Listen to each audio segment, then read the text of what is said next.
and I knew that I had sandals in my car, so I just hopped in my car and I drove here, and then I'm like, hey, where's the sandals? Where are the sandals? And I'm a fitness instructor at night, and so I happen to have like my fitness shoes with my like ankle socks. Yeah, so I put those on, and then of course, I got judgment immediately, so I'm like, I think I'm gonna take off my tennis shoes and just go up here in bare feet. Anyway, so I know that I know a lot of you, and I know that I even feel weird sitting up here, but if I sit down lower, then some of you aren't going to see me, and that's going to be weird. A lot of you know my story.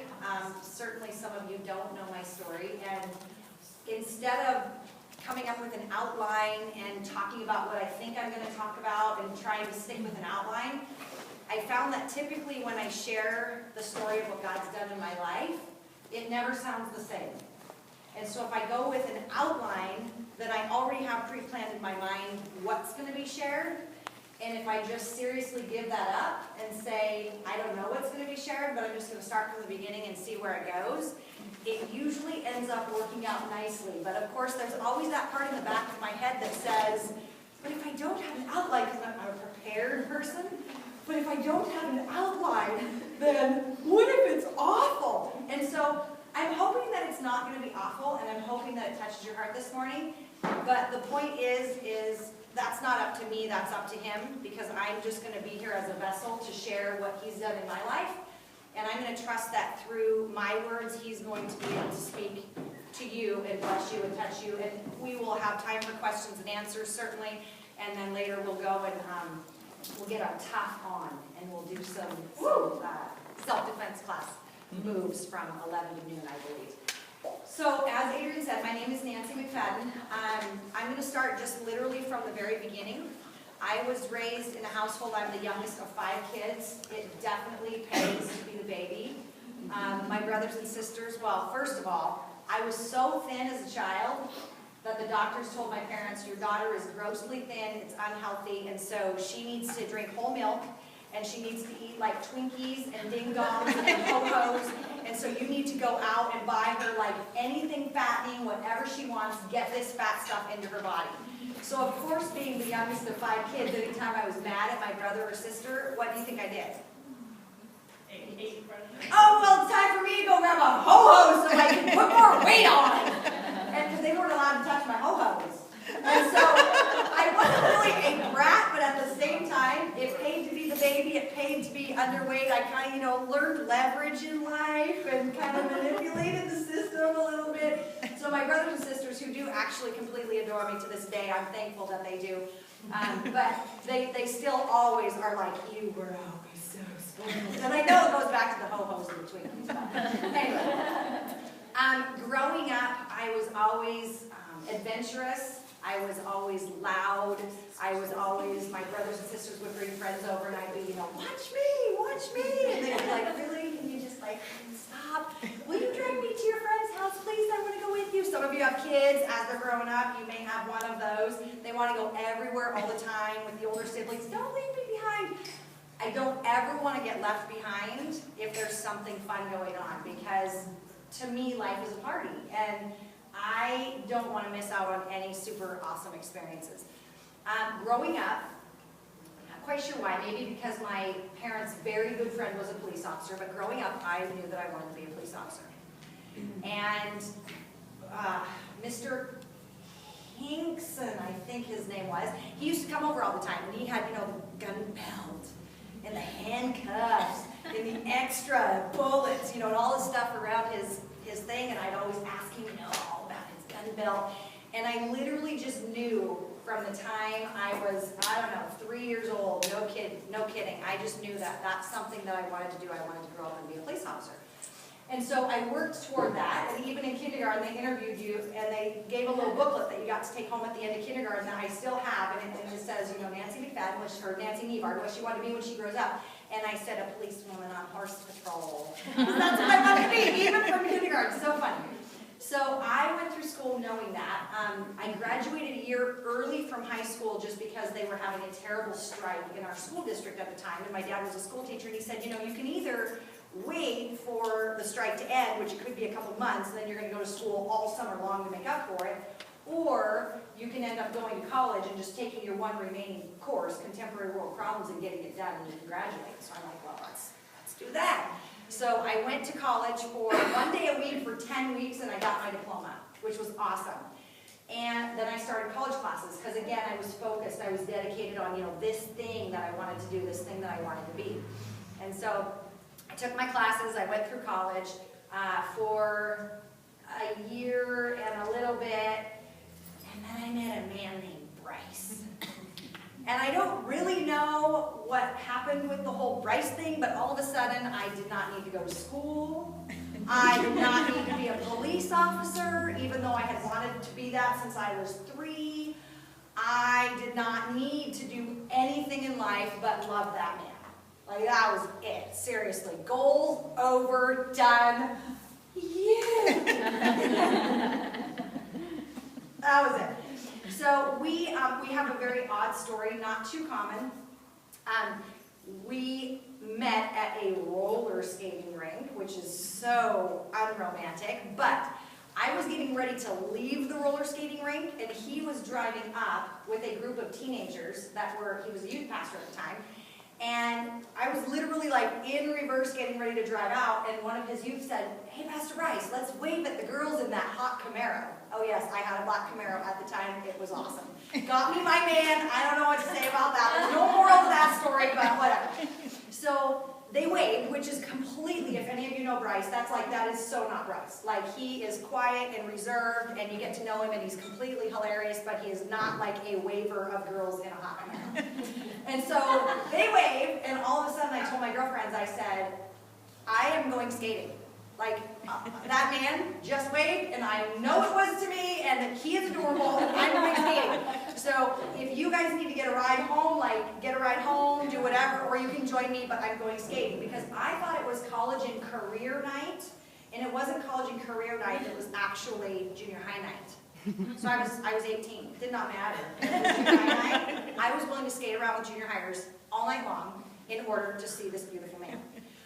But actually, I can see already that I need to backtrack. Before I met the beautiful man, because really God would not have allowed it, I don't believe, if my heart hadn't been prepared. I was working for the police department, going toward my goals, doing all of this, going to college, and like many of us that had been raised in a Christian home, actually until I was 2, my entire family believed in the Mormon faith. And then they converted to Christianity, and then I was raised up, all that I can remember is being raised in a Christian home. And I definitely got into the police department. It is definitely a rough crowd. And I allowed the rough crowd to take over who I thought I needed to be because I wanted to be a police officer. And pretty soon I became a rough person. And I became a rough person for a good solid probably year and a half. And it was during a phone conversation that I was having with someone on the phone where they were asking me to make a moral decision in life, and I said, well, I would not do that. I'm absolutely, the answer is no, I'm sorry, I would not do that. And someone overheard the conversation, and they knew what the situation was about, and they said, so why did you say no to that situation? Where does your moral base come from? And I said, I said no, because I'm a Christian, like that just would be so wrong. And the man looked at me, he was a jailer, and he looked at me in the lobby, and he said, what about you makes you think you're a Christian? Ooh. Yeah, I would say normally ouch, because I would have told you at that moment in time, if God had not prepared my heart, what I would have told him, and I'm sure that you can guess what those words are. Because that was my common language of the day, trucker language. And instead of saying what I thought would have hit my brain, it absolutely broke my heart in an instant. And I remember just looking at him with no words, which never happens to me. And I was just looking up at him, and I had this look, I'm sure, of complete, utter shock. And I said, you are absolutely right. There is nothing about my life that would even give you a glimpse into the fact that I'm a Christian. And so he's like, I think it's time to do something about that. And I'm like, I think you're absolutely right. So he's like, meet me in the jail. I'm working tonight at such and such a time. If we're slow on bookings, come on back and let's chat. So I went back into the jail. I mean, nowadays this just wouldn't even be allowed to happen, but this was, Linwood back in 1988. So there I am back in the jail, and, he was slow on bookings, called me back, okay, it's time, come on back, I can spend some time with you. And, very loving, but kind of ouch way also, he really just let me have it. And he said, you've got choices in life, but you're here, and you are claiming to be a Christian, and you're representing nothing but what anybody else around here is representing. And there comes a time in life where you have to make a choice. I don't know how you were raised. I don't know if you ever truly made a personal decision where you said, that's the path I'm taking and I'm never going to veer from it. But the fact is, when you really truly know Jesus for who he is, you're going to get on that track and you're never going to get off. Because you know that you know that you know that he is everything. And if you've never experienced that, which he said, honestly, I don't believe you have. Because of the way you're living now, you wouldn't do that if you really, truly understood who Christ was. And I couldn't argue with him. I agreed. And I said, I am sure that that is the case. And so he ended up praying with me that day.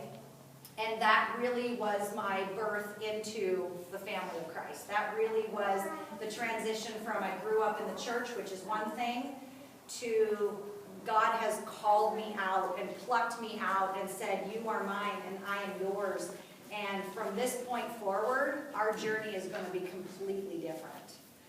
And so he set me in a place where I was able to completely within a day be who God intended me to be. And I know for some people, it happens over time, and there's still struggles, and there's still issues, and there's still things that need to be worked out.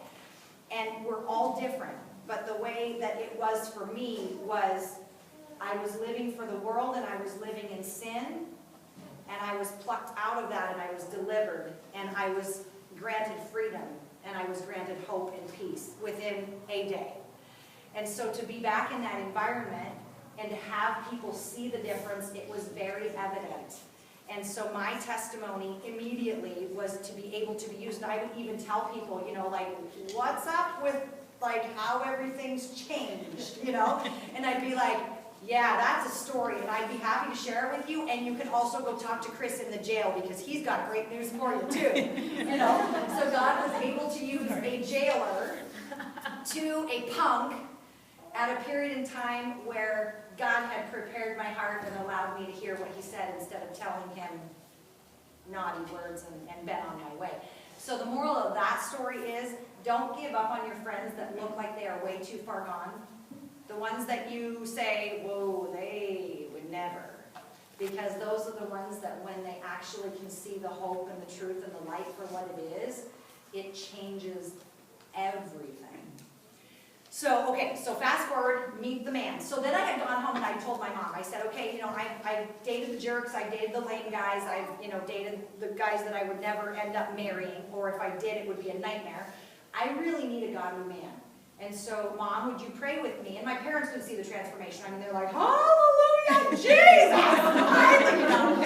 So, Mom, Dad, would you pray with me? And, I need a godly man in my life. I want someone who is spiritually strong, who can grab me daily and say, hey, let's keep heading in the right direction instead of me just struggling on my own. And we wrote a list. Literally, it was the dumbest list ever, but it was the best list ever. It was like, he has to be taller than me. He has to be this, he has to be that. And I just laid it out. And I was like, if there was a perfect guy on this earth, this is who it is. And I laid it out. And the list was long. And I was like, okay, Lord, this is who I'm praying for. And if he doesn't match everything on the list, that's okay. But I'm giving you my best of, if my Prince Charming were out there, this is what I believe he would be, and this is what I believe he would look like. So this day that I saw Bryce, and I said, okay, I'm going skating. Okay, it was one of those things what am I going to do? I'm an 18-year-old girl. Hi, I think you're really cute. Do you want to date? I mean, I'm just not going to do that. So I'm skating around with this hope and this dream and this whole, I don't know if you guys have been in that situation ever where you see the guy. And I'm skating around, and I just keep looking, and I'm staring, and I'm like, oh, even if I just get to look at him for the evening, that's enough. And we're going around, and lo and behold, I take a break, I sit down, and a girl comes up to me, and she plops her buns next to me, and she says, this bold, this loud. Excuse me, you don't know me, but I know someone who wants to skate with you. I already know who it is. It's the junior high boy that's been terribly annoying, that's been following me all night long. I'm like, awesome, great. And she's like, well, you know, you could look and see who it is if you want. I'm like, I'm pretty sure I already know who it is. She goes, no, you probably don't. Why don't you look back? It's the guy at the concession stand drinking the Coke. Look now, he's not looking. So I turn around and look, it's Bryce drinking a Coke staring straight at us. I didn't, but I was like, you know, like, what do you do? He's staring right. So he skates up because he's like, this is weird, what's going on? So he says, by the way, if you guys know Carmen Kippen, one of the pastor's wives down the street at Jay's house, that was Carmen. Excuse me, you don't know me, but I know someone who wants to skate with you, Carmen Kippen. So he comes up and he's like, Carmen, what are you doing? And she literally, bye! She takes off. And it's just the two of us. And he's standing behind me, I'm sitting there, and I'm like, hey. He's like, hey, so what was that all about? And I'm like, it sounds like she's doing dirty deeds for you or something. And he's like, really? So he sits down and so he's like, so yeah, that's a pretty nice car you got. Honestly, lamest, dumbest thing ever, but it like, okay, I was thrilled.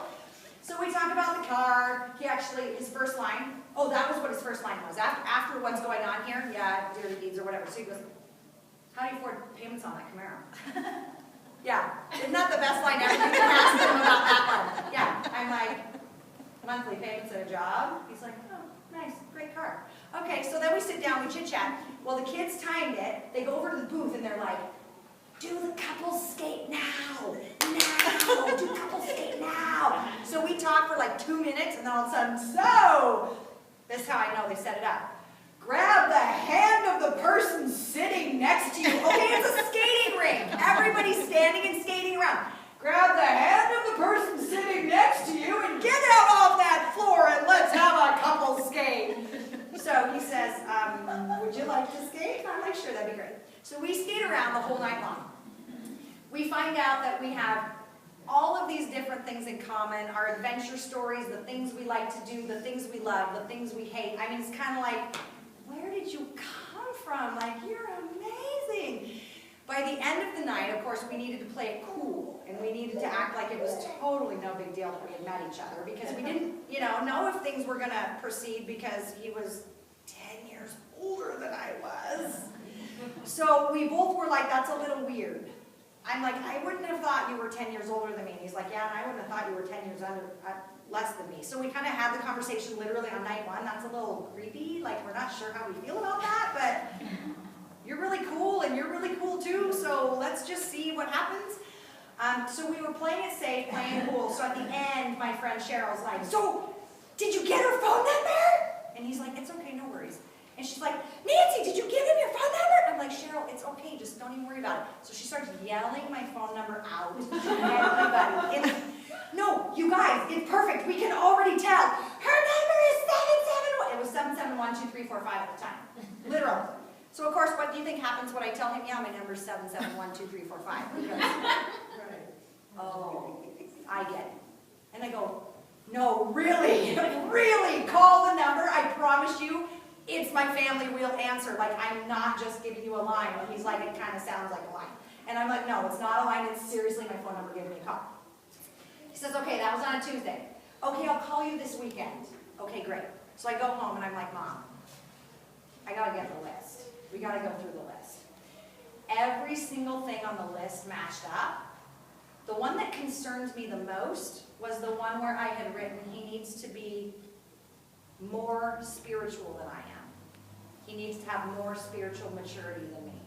I'm like, Mom, he's a pastor. And she agreed, in a way. She's like, well, we prayed for a godly man, but yeah, pastor? And I'm like, seriously, I'm telling you right now, this is not pastor material right here. Like, this just there, why? Because what I thought of as pastors, I don't know how you grew up. My pastors, no, I could never have been their wives. Like, not even a possibility. I mean, they played the piano and they taught Sunday school and they wore dresses down to here with necks up to here, and they were not exciting, and the pastors had the toupees and they were not exciting. I mean, I was like, yeah. So I had this thought of what life would be if I was a pastor's wife. Like literally on night one. I know it's crazy. Yeah, I'm not interested, but at the same time, he's really great. So he went home and told his parents, man, I met this girl. She's so real and she's so fun, but like she's 10 years younger than me. And that's weird. And like, I don't know if I should pursue it. Should I not pursue it? I'm like, he's a pastor. Ugh. Should I pursue it? Should I not pursue it? And both of our parents said, you've met for like one day. Instead of just like being married already, do you just want to go like have a date and see if you still like each other? I'm like, yeah, okay, that's a good idea. So he called me the very next day, and I called him out on it, and I said, I thought you were going to call me this weekend. I don't know, just because I was being silly, flirty, a butt, whatever it was. I thought you were going to call me this weekend. And he goes, you know, I was, but honestly, since last night, I have been thinking about you every hour, and I finally just told myself I don't need to torture myself, and I don't need to wait. It's time to just call you now, so I'm calling you. I'm like, great, why don't you come over tomorrow night, and you can meet my parents? He's like, okay, sounds fantastic. So it's the weirdest story ever, which is why I share it, because it's not normal, which is kind of fun. So he comes over, he meets the family, meets the parents. That was Thursday. So Thursday we're together, Friday we're together, Saturday we're up at the ice caves, totally romantic. I kid you not, there was a man playing, is it James Taylor? Yeah, playing James Taylor on the guitar up there. We literally get serenaded, we hike up, we sit, we have our lunch, and we get to hear someone playing James Taylor on the guitar while we're looking at each other going, this is kind of ridiculous. Like, what's happening here? This is nuts. Had our first kiss under the waterfall. There again, if you know my man, like for me, that is not a problem. For my man, he's like, I don't kiss for months. So that's kind of there again, just not the normal. And the moral of this story is when God does something, it may not look exactly like how you thought it would look. So we're up there, we have a wonderful time. I go meet his family on Sunday. I have Sunday brunch at his family's house after church. And literally we are together every moment of every day that we can possibly be together while he's still studying for his master's and he's still working a full-time job and I'm working, but every moment we can, we're together until a month and a half later my grandpa says, so you and Bryce, you know, you pretty much seem to like be together. Like, we're going to Hawaii next year and I want to know if I should be buying him a ticket because I'm happy to buy him a ticket and he can have a free trip, but I need to know, you know, if this is going to stick. And so I'm like, well, I think so, but I don't know, it's kind of a big deal. That's an expensive ticket. I don't know. Let me talk to him. So I ask him and I say, you know, we're being given this opportunity. Grandpa's being, you know, willing to buy this ticket for you, but I just want to know, like, where do you see us by March of next year? Because that's when the Hawaii trip is. Okay, we've been dating for a month and a half. And he says, well, if we're going to Hawaii, I'm going to want to be married by the time we get to Hawaii. Again, not right. He dated people for years and didn't ever, like, think marriage. And so it was like, okay, awesome. Well, I'll tell Grandpa to buy a ticket then. So I told Grandpa to buy a ticket, which he did. And that started the conversation about marriage. And when are we going to get married? And when are we going to tell the family? And when is it going to be the right timing? So we had literally decided a month and a half in that we would be married. We waited another month and a half before we actually put the ring on my finger. And when we told our families, the only thing that they could say was, what on earth took you so long? 3 months. I look back now, I literally told my parents last time I was with them, I'm like, what is wrong with you people? I have a 16-year-old daughter. I'm sorry. If she's 18 and she brings home a 28-year-old dude, we're going to have issues. Like, I'm not even kidding. And I'm like, you, seriously, like, I cannot even, and then I'm telling you I'm going to get married after 3 months, and you're saying, what took you so long? Like, I don't even grasp it. It's miraculous. It really is miraculous, because that just, like, that does not happen, and it shouldn't happen, but it should, and it did, and it's miraculous. Anyway, so we get married 4 months later, because, you know, why not? If you know you're going to get married, you might as well say it. We got things to do here. Let's get married. So we hurried up as fast as we could. We got married. Mom threw the wedding together. She made my wedding dress. There we are. We're married, and it's a beautiful thing. So that's being married to my man. On our 2-year anniversary, I was in the hospital giving birth to my first son. 23 months later, we had our second son. 22 months later, we had our third son. And 21 months later, we had our daughter. And it has been a journey for sure, having 4 kids in technically 5 years from 1992 to 1997. Those were crazy years. I remember people calling the house and being like, oh, I can hear that you have the youth group over right now, so we can just chat later. And I'm like, no, that's my kids.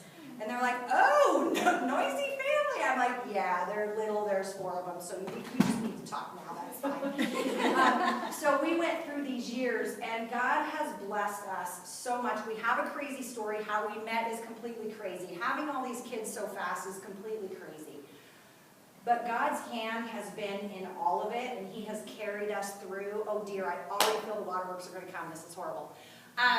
He has carried us through so many amazing and so many difficult things in our life. One started when my son Dylan was in kindergarten. When Dylan was in kindergarten, he woke up one day and he couldn't move. And it was just literally so painful for him to move. And we were like, what's going on? The kid is just, he's locked up, he can't move. And I pick him up and he hollers out, it hurts so bad, Mommy, it's awful. And so that started a journey of a month and a half until he was finally diagnosed with a very, very rare disease called Henoch-Schönlein purpura. HSP, or Henoch-Schönlein, it attacks your body from the inside. And so he ended up going through several different rashes. He had like 7 different rashes, but the worst part was everything hurt all the time.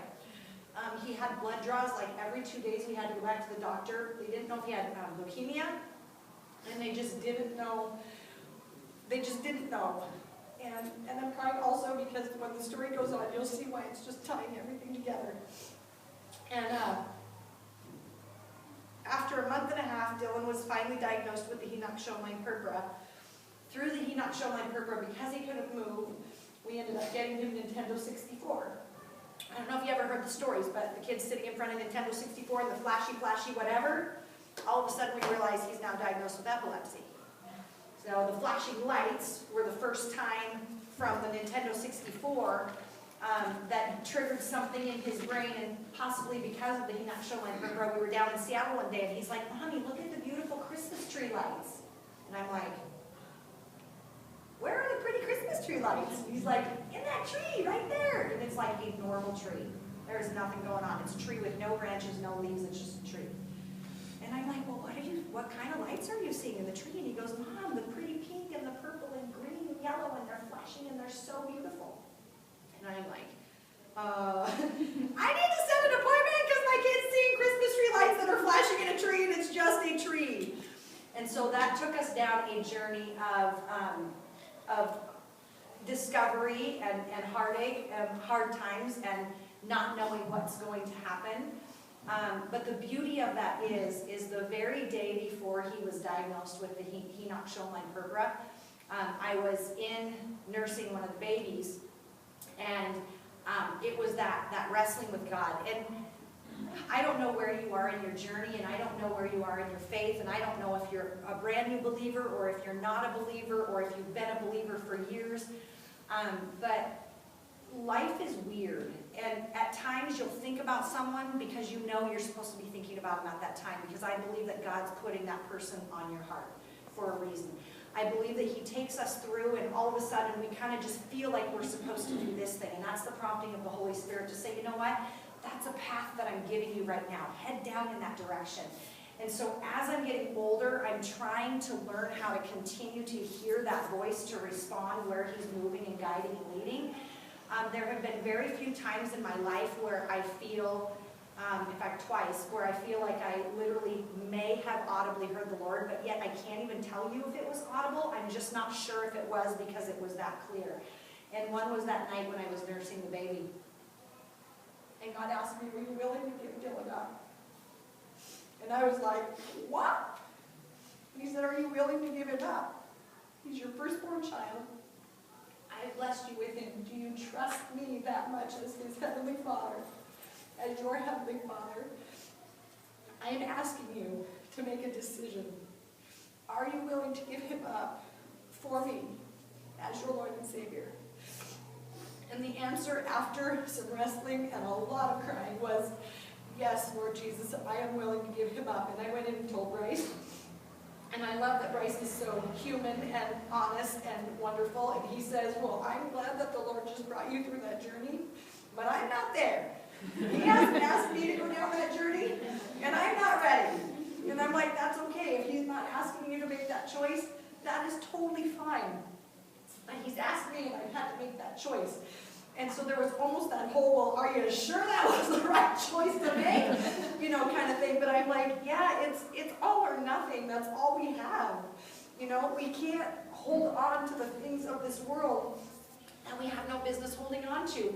We're born, and we live, and we die, and all of the stuff in between counts as nothing if we don't have Jesus. Because that's what we have. That's the hope. That's what we hold on to. And this other stuff is just stuff that happens along the way. But eternity is forever, and life is short. And so that was really my very first glimpse into the Lord showing me that eternity is forever, and life is short. And what matters are the things of heaven. And what doesn't matter are the things that you can't control and the things that I have in my hand. And so I think that was the first time ever really in my life that I completely 100% positively gave up all of my control and said, Lord, I don't even care at this point what you put me through. Because I feel like Job in the Bible, who was put through so much, but yet he honored and kept telling the Lord, I praise you, I love you, I serve you, I'm not giving up on you. You can do anything to me and I will still serve you. And that was really the first time in my life that God brought me down on my face to say, this is what it's like to be fully surrendered, and you've never experienced it, you've never known it before, but this is what it is. And it's a hard journey to get to, but it is the best journey to work through. It opens up doors that I would have never imagined, and it's incredible, the blessings that come from it when you literally give up that control and say, I seriously don't have to worry about this anymore. Like, why am I even worrying? It's in God's care. So what you know, the next day they finally find out what he has. And they finally discover that it's not leukemia, it is the purpura. And we have a diagnosis, and of course I'm thanking the Lord saying, you are so good. We've been in limbo for so long, a month and a half seemed like forever. We've been in limbo for so long, and I surrender my heart, and you give us the answer. I mean, how great is Jesus at that point? And so that was really my first time. Unfortunately, God's had to bring me through that process many times, and I don't know if it's because I'm stupid and I just need a reminder, or if he has some great plan for me, and so he has to just keep reminding me along the way, I'm in control, you're not, I'm in control, you're not. All you have to do is surrender and allow me to be in control, and I will give you peace, and I will give you hope, and I will give you joy, and you will be strong, and you'll thrive, and you'll survive through this. So that was the first time around. We have suffered through so many crazy things, but I'll only bring up the big ones. So fast forward, life's great, we're going, we're moving. We came to this church in December of 1996, and it has been such a blessing to be here. Being a pastor's wife here, if I had known what it was like to be a pastor's wife here back when I met Bryce, we probably would have been married sooner. Because I would have been like, yay, I want to be a pastor's wife, this is just awesome, let's get married, let's be a pastor's wife, woohoo! As opposed to, I don't want to be a pastor's wife, I don't know what I'm doing. I remember crying because his mom called me. She's like, we were married like less than a week. So so-and-so just had a baby, and you'll need to prepare a meal, and it will have to include this and this and this, and vegetable and fruit and dessert and whatever. And I'm like, not good. So being here has been absolutely amazing. Fast forward through life. In 2008, I was riding my young horse at this big, huge, super fun horse shindig that my friend Anna Neal has. Adrian goes to that every year, and it's just great. And we get together, and there's a bunch of horses, like a bunch. And there's a bunch of people, and it's crazy, and it's absolutely good times. And so I had gotten into consistent horse riding just a couple of years earlier, maybe 2 years earlier or so. Not very long, but on this particular day, my horse was being a complete idiot, and he was like, no, I'm not listening to you. I am in love with that mare, and I don't care what you're going to do on my back. I am just going to be with this mare. So I was kicking the crud out of him and trying to get him to respond to me, and he's like, lady, I'm telling you right now, I'm not listening to you. So I, of course, being in control, am like, oh no, you are beast. I am man, and I will rule you. So I took him into the neighboring 5 acres, and I worked him around, and for 45 minutes his skin was shaking. He was so agitated, and he was pawing at the ground, and he was so mad, and his eyes were white. I mean, literally like he was crazy for 45 minutes. And I didn't care. I'm like, you're going to be crazy all day long. At some point in time, you're going to get tired of spinning in circles because you keep trying to turn around and run, and then I just steer him in, and we'd do circles and back and forth and whatever. We were digging a little nice hole in the ground, and I really didn't care. I was willing to take the time it took, and eventually we'd have him cured. Because with horses, once you get them to the place where they finally give in, it's kind of like Jesus with me. Once you finally, like, you resist it, you're beating, you resist it, no, I'm fighting. Well, I'll keep working you because I've got more time than you do. And it's kind of the same sort of thing, where eventually, finally, this dumb horse was like, okay, fine, I give in. And I'm like, yay, what a good boy. And I relax my reins, and I pet him, and he knows I'm now totally relaxed. He stops quivering. We're good. What a good boy. And bam. That fast, I was on the ground with him on top of me. He reared up and came over, and I knew I needed to get my feet out of the stirrups or I would be drugged to death because we were in a tree farm. And so running through the rows of the tree farm to get to where we needed to get, I know there's a very narrow gate. I knew exactly in a half a second what was going to happen when he drugged me through this narrow, I mean, like, I would have been in pieces, literally. And so I just took my feet out and I pushed off as hard as I could, and he was a quick little young Arab, and his body just flipped over, and there was absolutely nothing I could do to correct it. It was no tucking, no nice normal rearing, hey, we're having fun. This was, I am flipping out, and all I can think of doing is throwing my nose up as a horse and doing this. And I had no recourse other than to try to bail. I could not bail far enough. He came down and landed on top of me. I got the saddle horn here, and I got the cantle here, and my pelvis went like that. So I knew, because I heard it, I heard the and I felt it all through my entire body, and I knew at that very moment in time that this was probably my last day on earth. I somehow was able to combat crawl my way off the trail because I didn't know if he was going to go running to where he wanted to go, if he couldn't get in the gate, if he might come running back and trample me laying on the trail.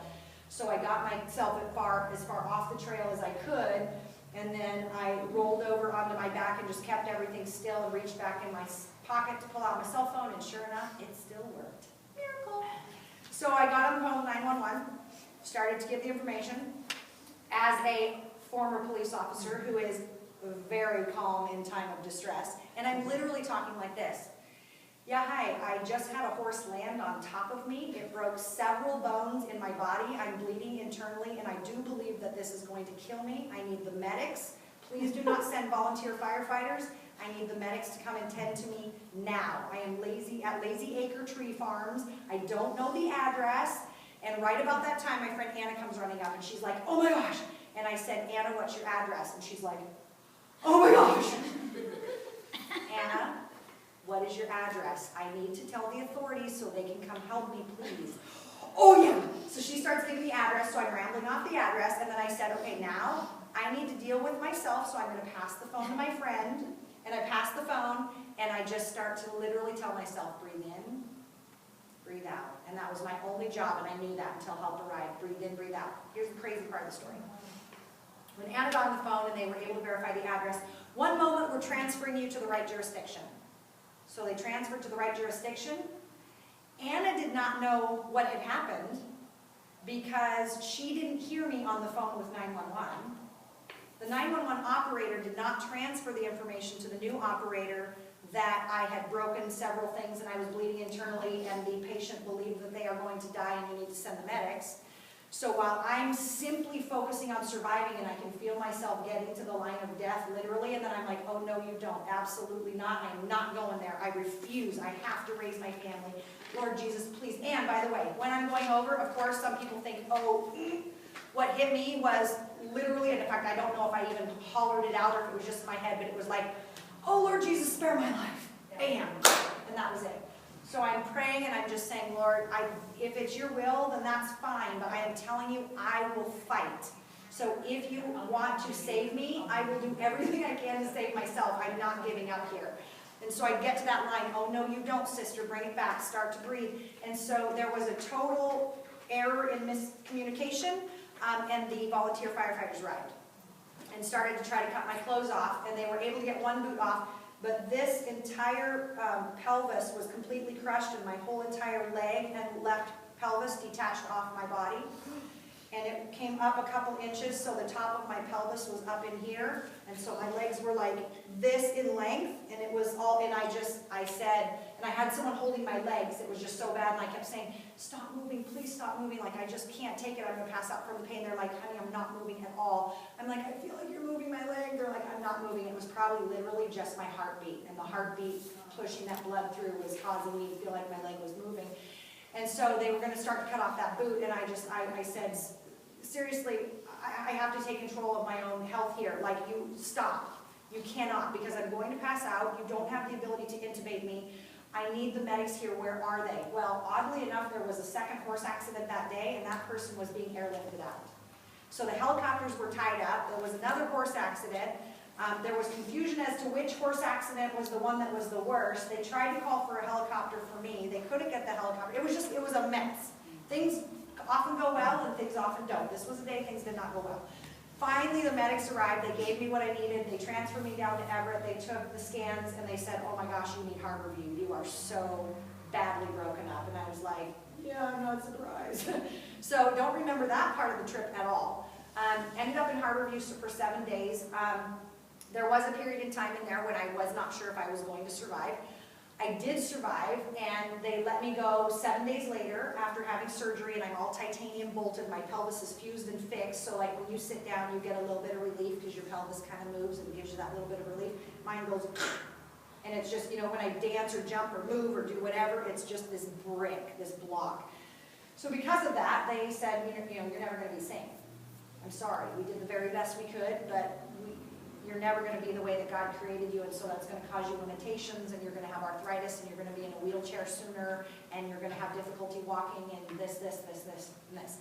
And again, it was one of those moments in life where, as I am laying there on the way into the hospital, I remember thinking, you know, Lord, what does this mean for me? I mean, if I do get to survive, am I going to be in a wheelchair forever? Like, am I going to need a colostomy bag? And I'm sorry, like a lot of people deal with that. I'm like, Lord, I just don't know if I can deal with that. Like, I don't know if that's quality of life for me.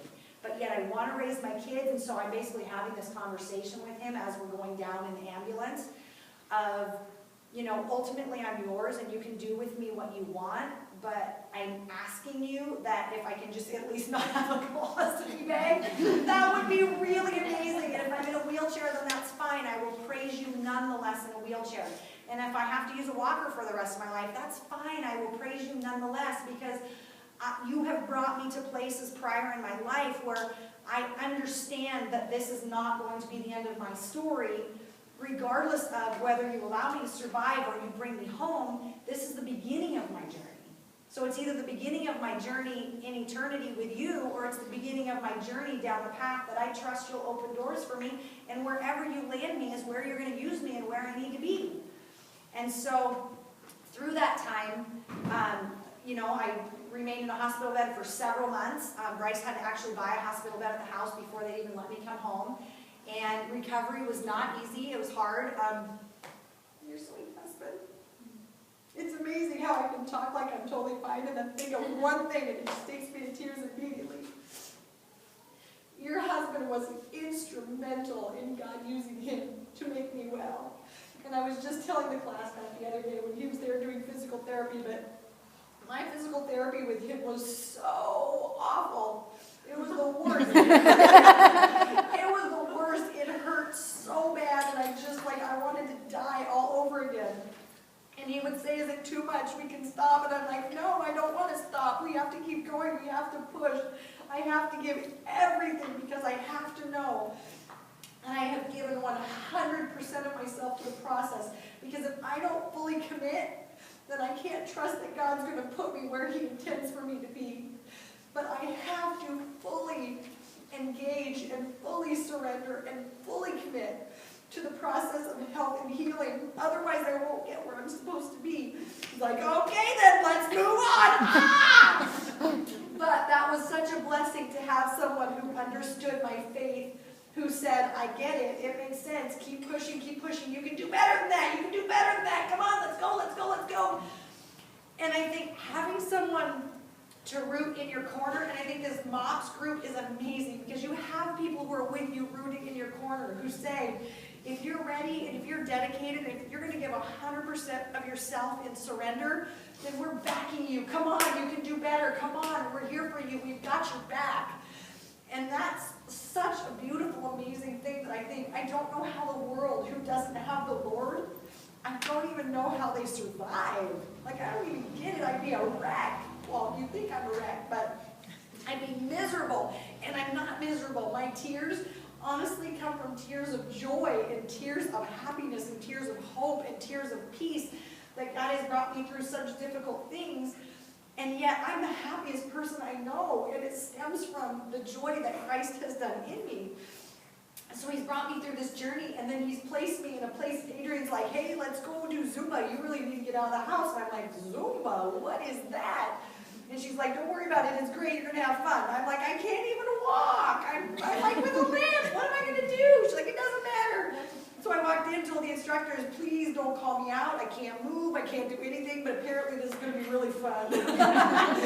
And the music started, and people started dancing, and I'm like, oh, heck yes. This is going to happen. When can I go again? And I literally went as often as I could, and I say, Zumba is what God gave me to heal me. He put people in my life like Joel to work with me, to heal me physically, and He gave me Zumba to heal me mentally and emotionally, and also physically through movement and dance. And there were times that nothing worked. Nothing worked. I'm like, I can't do that. No, I can't do that. Oh, I can't do that one. Yeah, well, I can't do that move. I'll just hang out back here until you do a move I can do, and then I'll join you.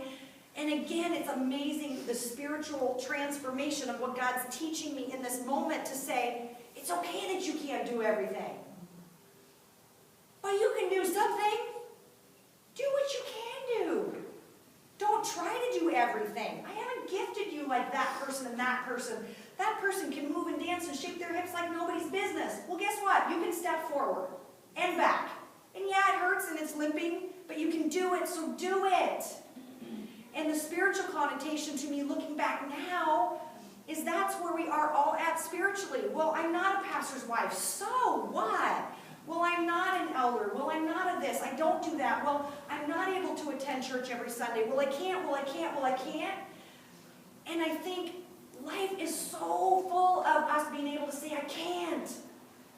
The fact is we can, and we are. And we have abilities. And if the ability is to salsa like this, then salsa like that. If your ability is to swing those hips and move and be all Latin and glorious and whatever, then move like that. But we're all different, but we can all do something. We can all do something in the family of God. We can all do something in the area of missions. We can all do something in the area of serving. We can all do something in the area of walking closer with the Lord and improving our faith. It's doing something. And the more we don't do, the more we don't do. But the more we do what we can do, the more abilities He gives us, and the more we can do. And that's what He's taught me. The last sad story, so my daughter last July suffered a heart attack in front of my eyes. Packed her up, rushed her to the hospital, and they said, oh boy, yeah, she needs to go to Children's. This is serious, her heart is dying. And Bryce had just gone, because he arrived at the hospital. We didn't yet know that we had to go to Children's. We didn't yet know what was going on. And I was like, I haven't eaten all day, can you go run and grab food really quick, come back, and by then maybe we'll have answers. And so they're like, we need to call an ambulance for her right away, she needs to get there immediately, your heart is dying. I got on the leg with Bryce and I just said, babe, you have to head straight to Harborview. Don't even grab food, I don't care, just head straight there, an ambulance is coming and we have to take Kaylee. He's like, what's going on? I said, her heart's dying. And it's just like, what do you say with that? Just like, just starts crying. And I'm crying outside, and I know I have to get back into my daughter because I know that we have to take an ambulance ride, and I have to act like, woo, we get an ambulance ride, isn't this great? And scary, scary, scary, scary times. And again, God just brings me to my knees and asks me, are you willing to give her up? I'm like, why do you keep asking me these things? Why do I have to keep going through this again and again and again? And at the same time, what he produces in me through the difficulties and what I get to share with others through the difficulties makes it so that I turn around and praise him and thank him for the hardships. But this is the one that's the most tender, and it's why it's got me crying the most. So my daughter now has been suffering for 10 months, and they still don't know what's wrong with her. They do know that she got myocarditis, which is inflammation of her heart. Her left ventricle was inflamed. And because we're no longer in the hospital, a lot of people think that she's well, and she's not. She has daily headaches that are super severe, and she has daily nausea, and we're in and out of hospitals all the time. I just quit posting it on Facebook because it's honestly just too much. She goes in for a brain MRI on Saturday, and they're suspecting that it'll be clear, which I'm of course hoping for. And they're continuing on in the journey to try to figure out why she's so sick every single day. And someone from my Zumba class, Kate Rutherford, interviewed her and said, I want to use you for 25 of my most inspirational women that I know, Kate. And you're so inspiring because through this time, every time you're in the hospital, you have a smile on your face. And I know that you have a strength about you that is not normal, and so I want to share your story. Would you answer some questions, and I'd like to bring this about. And Kaylee shared with me through that interview and through all of that, she said, Mom, I want you to read something. And she brought something to me, and it was something that she had shared in church because they asked her to share her testimony, and she had written it out. And it basically said, when my mom had her accident, I was so angry with the Lord. And I never knew that until just a few weeks ago. She said, I was so angry with the Lord. Why would Jesus, who loved me so much, almost take away my mom? And then why would she leave her without a memory? I had almost no memory for almost a couple of years. The kids would always be like, Mom, I already told you that. I'm like, I'm so sorry. What can I do? I can't remember. And it was really hard for me, and it was hard for Bryce, and it was hard on the kids, and everybody pitched in, and nobody complained. But she had that deep, deep, deep anger. And she said that she had to work through that. And it was through watching what God did in my life and watching how God placed me in an area, specifically Zumba, where I've been able to share the Lord and talk with people, and people have come to Christ through that class and are now attending and serving in this church. And it's not at all about me. It's about Jesus using me in that position. And I never would have been there had it not been for my accident. And so she wrote in this testimony, it was through watching my mom's journey and through watching how she's been able to lead the Lord because of what she has been through, that when I suffered my heart attack, immediately I started thanking the Lord for what he was going to do in my life and how he was going to use me to be able to bring others to Christ. And so she said, I just feel lucky to be able to suffer something like my mom had to suffer. And of course, I'm like, woo, honey, I had no idea. I mean, I didn't even know. And she's like, Mom, it was awful. I thought you were going to die. And I'm like, and I get it. But every time we asked you kids, are you doing okay? Are you doing okay? Oh, yeah, we're fine. They're like, well, yeah, you're laying in a hospital bed. What are we going to tell you? We're suffering here? And so it really came around to being full circle. So what I will tell you is this. People, I believe, often look at me and they're like, oh, she's so happy all the time. Life must be beautiful. Well, what I can tell you is sometimes the happiest people have had the most difficult circumstances. And it's because, and I truly say, and I'm not kidding, I believe everybody should have a near-death experience. Because it really brings you to a place where you have to ask the question and you have to dig to a deeper place instead of just walking through life and just walking through and not thinking about it. It brings you to that place where you are absolutely face to face with eternity, and that will change your life. And so I feel blessed to have gone through it. I now, still not knowing what's wrong with Kaylee and having her daily suffer and not having a good quality of life, I still praise the Lord, and she still praises the Lord and says, Mom, I know God's going to work through it. I know God's going to teach me something through it. I know I'm going to have a testimony and a story that's unlike any other. And so I just keep on keeping on. But the fact is, couple of things, and I know like I'm way over. I'm sorry, you guys. Number one, do what you can do. Don't ever compare yourself with someone else and say, well, I can't do that because I'm not like so-and-so. God has gifted you uniquely and specially to do what he wants you to do. And that's not what he wants the person sitting next to you to do. That's what he wants you to do.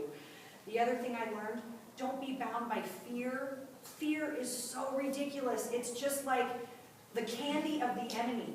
Okay? If you remember one thing today, remember that fear is the candy of the enemy. He loves that stuff. Because if you're gripped and bound by fear and you don't think you can do something, guess what? You can't. But if you remove that whole I can't from your mind and from your attitude and say, I can, through the help of the Lord, I can accomplish anything, well then guess what's going to happen? You can. And that's the other thing is through the journey, discovering adventure and life and living to the fullest. I mean, I've gotten half crazy since I've been darn near dead. And I, got my motorcycle endorsement. And now I'm an avid skydiver. But I am living life to the fullest and I'm loving every minute. And so I look at the hardships as a way that God has brought me so much peace by helping me to understand so much pain. So when you're experiencing pain, or if you're in the midst of pain right now, or if you're in that whole just like you prayed out today or last night, like, God, how do I even go on? Like, how do I do this? This is so hard. Thank him for the hardships. Because the hardships, no matter how hard they are, they can bring you to a place that you've never gotten before, and a place of utter and complete surrender where you say, I am not my own, I am yours, I fully surrender, I am on my face 100%, do with me what you wish. And when you can truly get to that place and God gives you his joy and his peace that is passing every bit of understanding, then that is when life can truly begin for you. And I want every single person in this room to live your life to the fullest and to experience that peace and that joy and to embrace everything that comes, knowing that that is building your story and building your character and walking you, getting you in a place where you're walking closer with the Lord. So again, I'm totally sorry I went long. That's awful. Thank you for listening.